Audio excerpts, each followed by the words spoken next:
बच्चों, कैसे हो आप सब। आई होप आप सब अच्छे होंगे। बच्चों, जैसा कि आपको पता है कि मैं आपको उत्तराखंड वीडियो एग्जाम की तैयारी करा रही हूँ।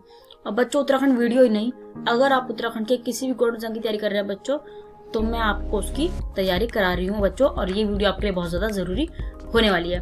तो बच्चों, आगे बढ़ने से पहले अगर आप चैनल पर नए आए हैं तो चैनल को सब्सक्राइब करना बिल्कुल मत भूलिएगा, ताकि मेरी आने वाली वीडियो का नोटिफिकेशन आपको सबसे पहले मिल जाए। और बच्चों, मैं आपको उत्तराखंड के बहुत सारे चैप्टर करा चुकी हूँ, तो इस वीडियो को देखने के बाद अगर आप चैनल पर नए आए हैं और आपने वो वीडियोस नहीं देखी हैं तो उन वीडियोस को भी आप जरूर देख लीजिएगा। बच्चों, मैंने आपको एक एक क्वेश्चन अच्छे से समझाया है उसमें, और मैंने आपको प्रैक्टिस सेट्स भी दिए हैं बच्चों, तो आप प्रैक्टिस सेट भी कर लीजिएगा जाके। क्योंकि बच्चों, अगर आपने अभी भी पढ़ाई स्टार्ट नहीं किया ना तो बच्चों कल को आपको रोना पड़ेगा। तो बस अगर बच्चों आज से स्टार्ट कीजिए, 0 से स्टार्ट कीजिए।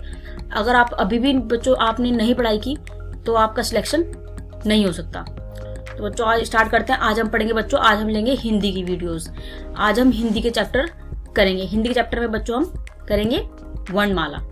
ओके बच्चों, आज हम करेंगे वर्णमाला के क्वेश्चन। इससे पहले मैंने आपको उत्तराखंड के क्वेश्चन कराए हैं, लेकिन मैं सोच रही हूँ कि अब हम हिंदी को भी बच्चों साथ में लेकर चलेंगे।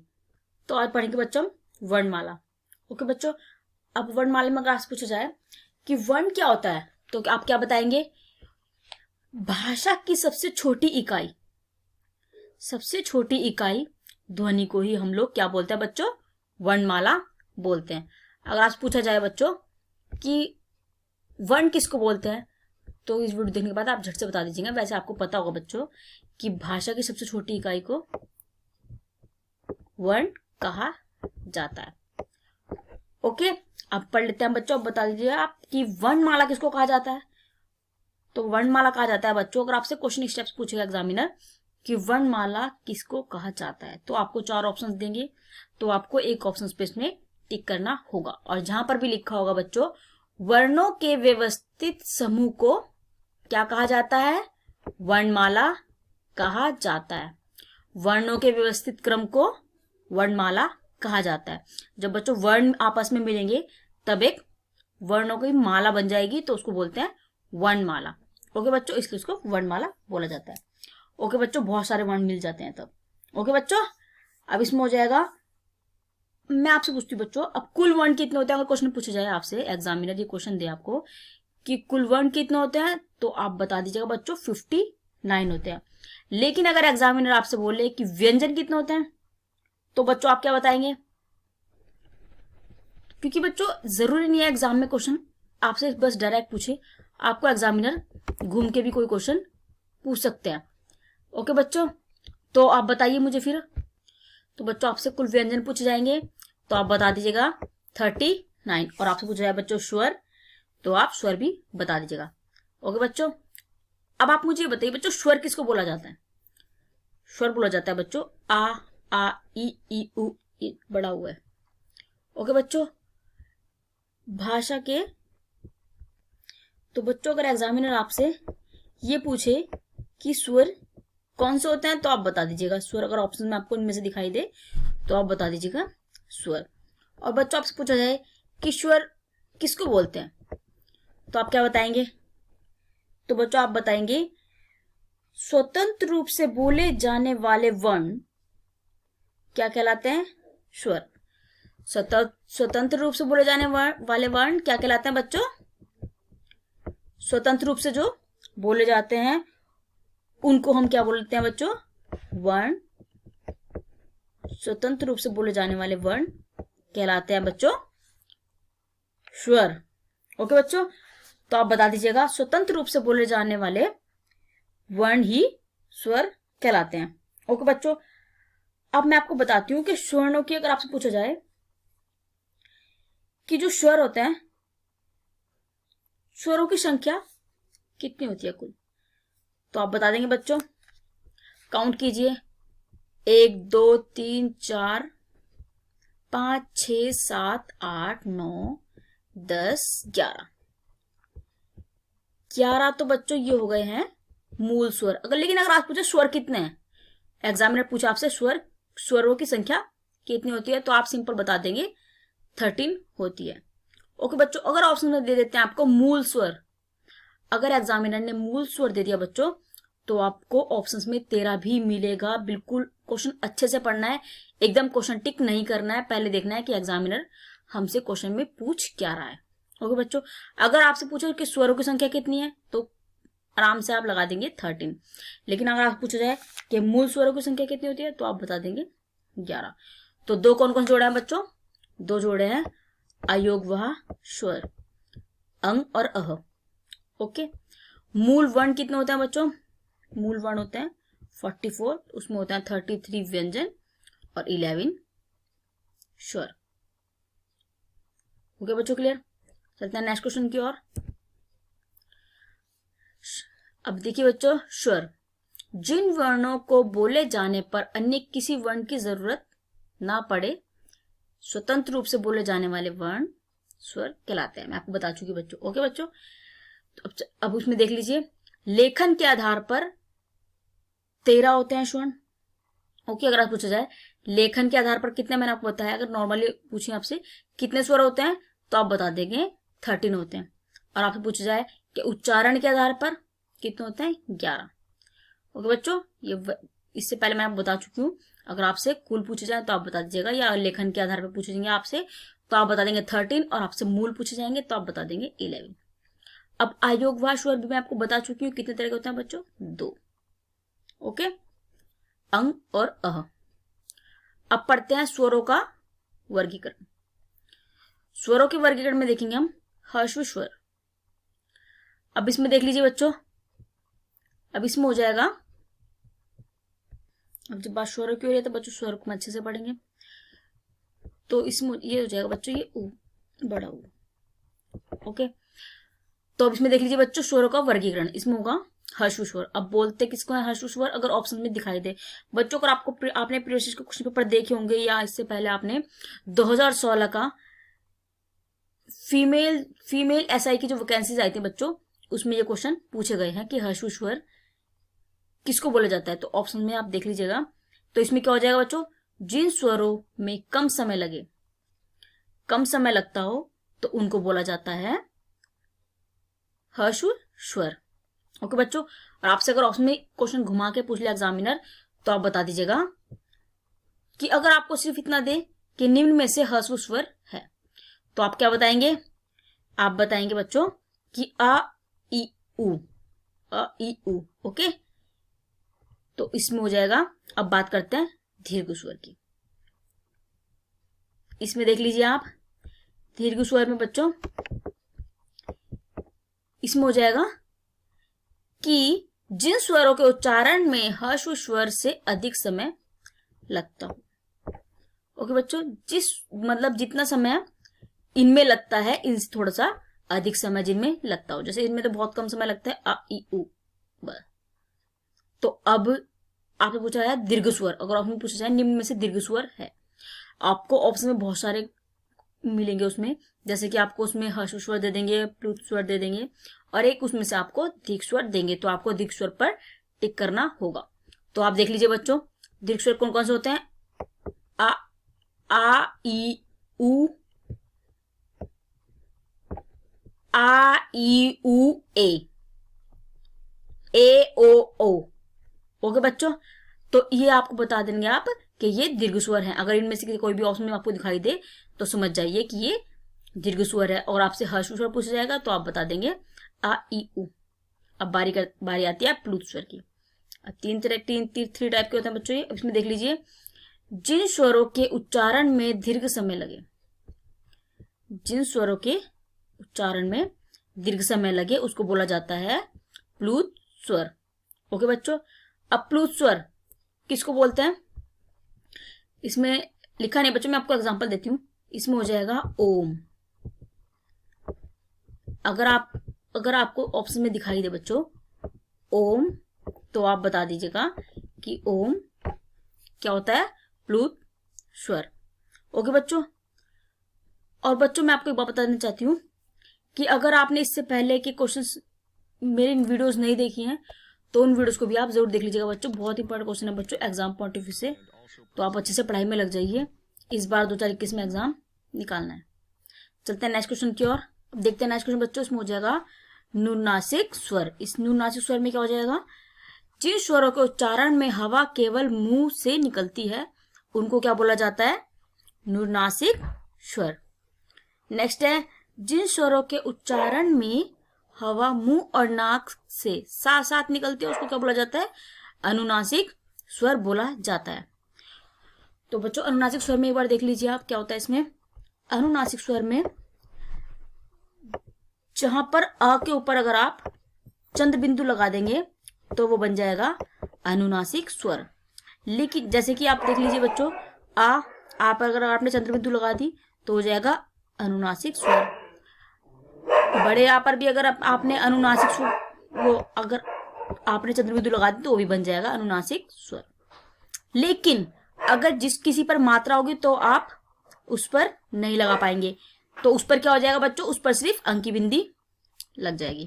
ओके, जैसे आप ऊ को देखिए तो ऊपर क्या लग जाएगी? चंद्र बिंदु। बड़े ऊपर भी चंद्र बिंदु लग जाएगी तो हो जाएगा अनुनासिक स्वर। ए पर भी हो जाएगा बच्चों अनुनासिक स्वर, लेकिन बड़ी ए पर सिर्फ अंकी बिंदी लगेगी। जिस पर भी आप बस ये देख लीजिए, आपको इतना याद रखना है, अगर कोई मात्रा दी होगी वहां पर, स्वरों के ऊपर कोई मात्रा लगी होगी तो आप उसको बोलेंगे बच्चों, सिर्फ अंकी बिंदी लगा देंगे वहां पे तो वो बन जाएगा अनुनासिक स्वर। अगर वहां पर उस पर ऊपर कोई भी मात्रा नहीं होगी तो वो हो जाएगा अनुनासिक स्वर, वहां पर चंद्र बिंदु होगी। तो आप ऐसे अगर ऑप्शन में दिया जाए तो आप ऐसे उसकी पहचान कर लीजिएगा। चलते हैं नेक्स्ट क्वेश्चन की ओर। इसमें हो जाएगा अनुस्वार। अब अनुस्वार में देख लीजिए, इसमें हो जाएगा बच्चों इनका उच्चारण केवल नाक से होता है।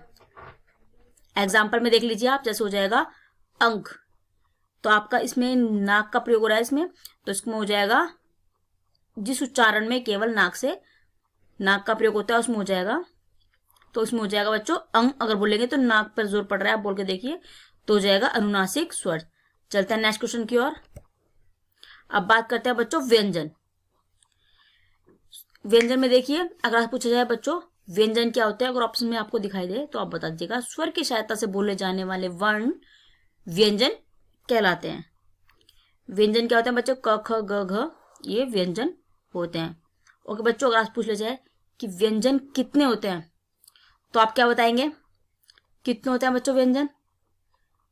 अगर आपसे एग्जाम में पूछा जाए कि व्यंजनों की संख्या कितनी होती है तो आप बता दीजिएगा 39। ओके बच्चों, और आपसे स्वर पूछा जाए तो आप बता देंगे 13 स्वर होते हैं।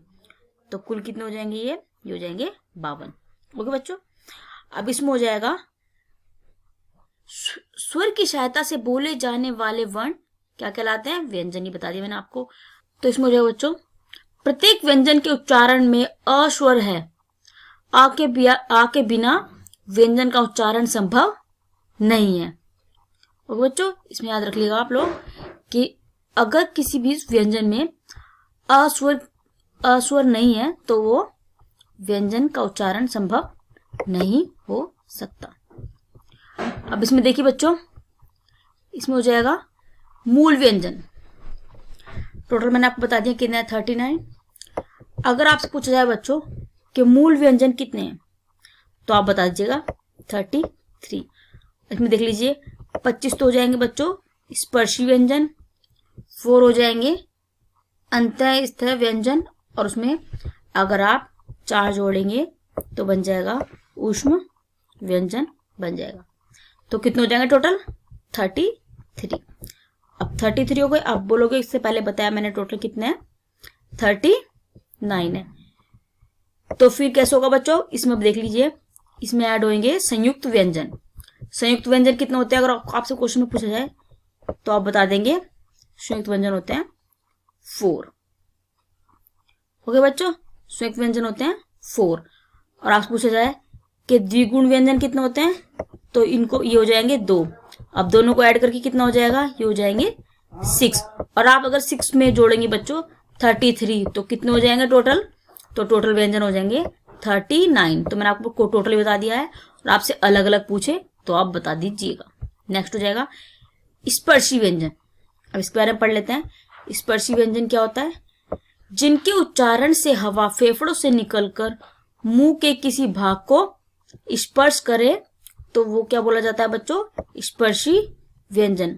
अगर आपसे पूछा जाए कि स्पर्शी व्यंजन क्या होता है, अगर आपसे पूछा जाए बच्चों फेफड़ों से हवा निकलकर मुंह से के किसी भाग से स्पर्श करती है तो उसको बोला जाता है स्पर्शी व्यंजन।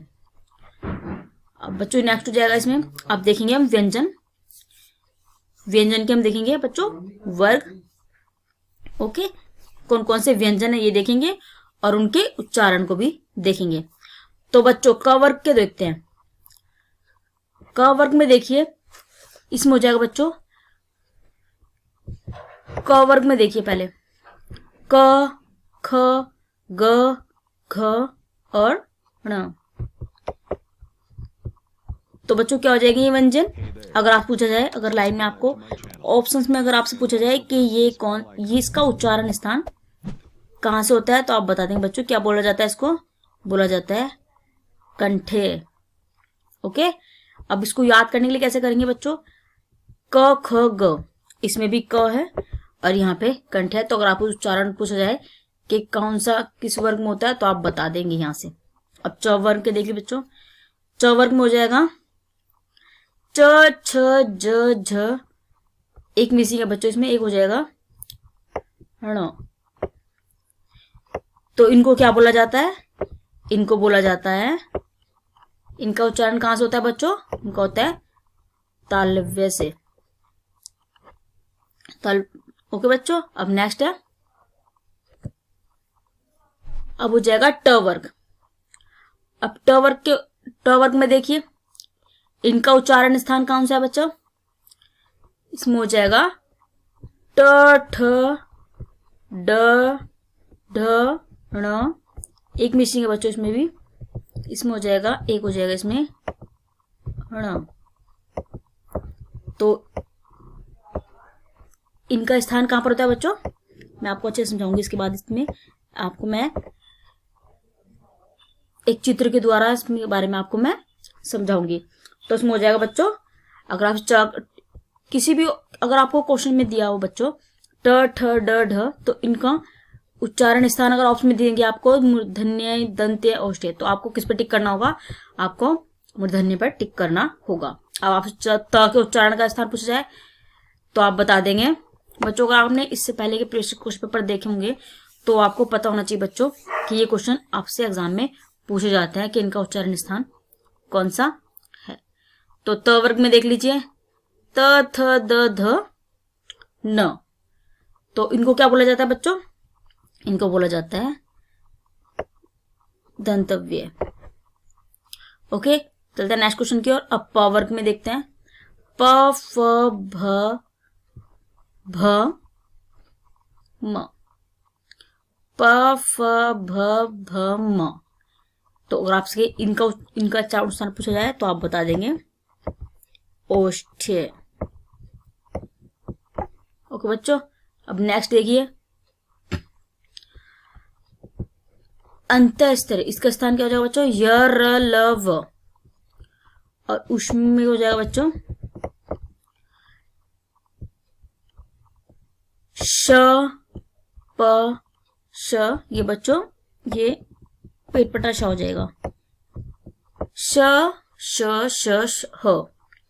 तो इनको हो जाएगा बच्चों, अगर आपसे ऑप्शन में पूछा जाए, अगर आपको इनमें से ऑप्शन देंगे मूर्धन्य, दंत्य, औष्ठ्य या फिर ऊष्म, तो आप क्या बताएंगे, तो क्या आप याद कर लीजिएगा शलजम, ये इनमें किस में आता है, ये आता है बच्चों ऊष्म में। ठीक है, अब देखते हैं नेक्स्ट।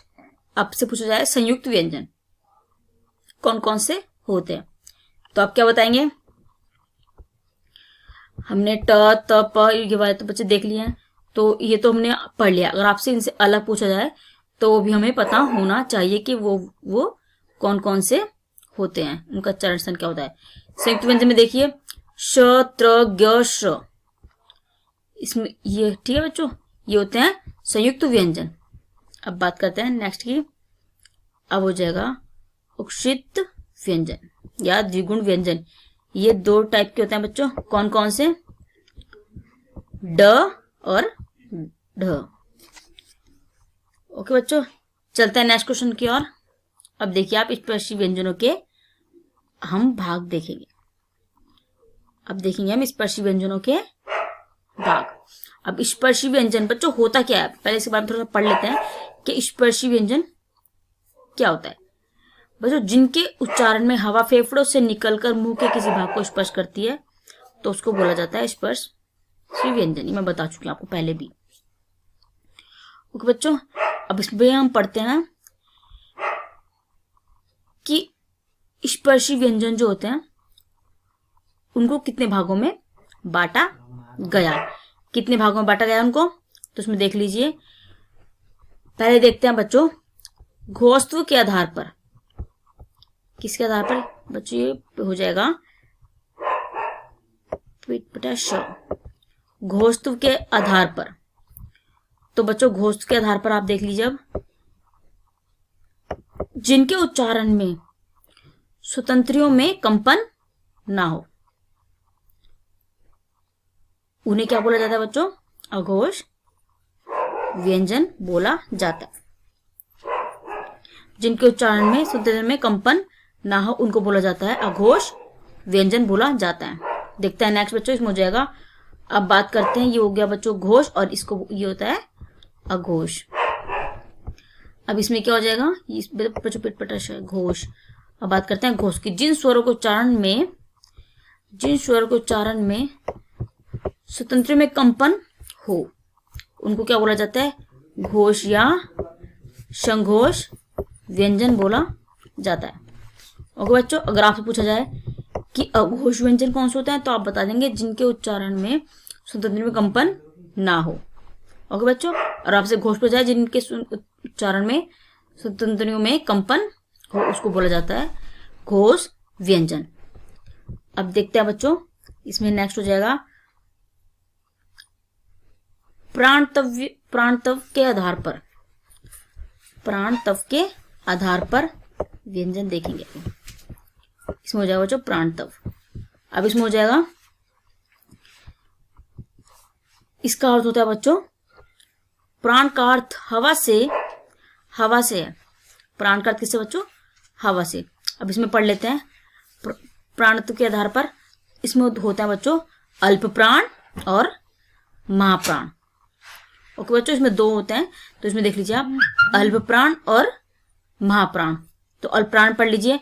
अगर आपसे पूछा जाए बच्चों अल्प प्राण क्या होता है तो आप बता देंगे जिन व्यंजनों को बोलने पर मुंह से हवा निकलती है उनको क्या बोला जाता है, अल्प प्राण।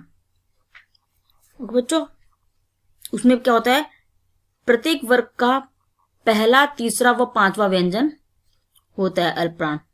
ओके बच्चों, प्रत्येक वर्ग का पहला, तीसरा और पांचवा व्यंजन को बोला जाता है। ओके बच्चों, चलते हैं नेक्स्ट क्वेश्चन की ओर। अब नेक्स्ट हो जाएगा महाप्राण। अब महाप्राण में क्या होता है, जिनको बोलने में मुंह से अधिक हवा निकलती है।